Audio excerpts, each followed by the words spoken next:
Hello તાલીમાર્થી મિત્રો, અંગ્રેજી ભાષાના શબ્દ શીખવાનો આજે 107મો દિવસ છે. તો ચાલો શબ્દો શીખીએ. આજનો પહેલો શબ્દ છે કન્વે.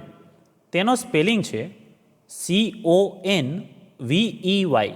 કન્વે એટલે વ્યક્ત કરવું અથવા તો પહોંચાડવું. ઉદાહરણ તરીકે, please convey my regards to હર.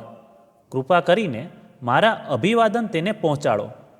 ત્યાર પછીનો શબ્દ છે થિંક.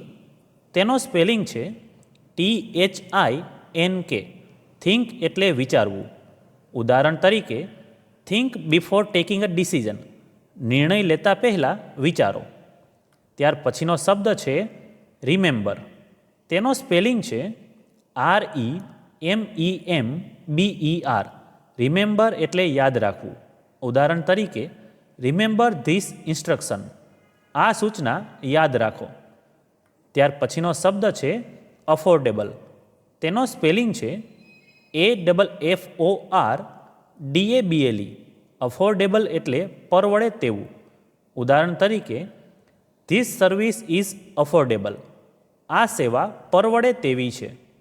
ત્યાર પછીનો શબ્દ છે લેન્ડ. તેનો સ્પેલિંગ છે LEND. લેન્ડ એટલે ઉધાર આપવું. ઉદાહરણ તરીકે, હી એગ્રીડ ટુ લેન્ડ મની. તે પૈસા ઉધાર આપવા સંમત થયો. તો મિત્રો, આજે શીખેલા 5 શબ્દો આ રીતે હતા.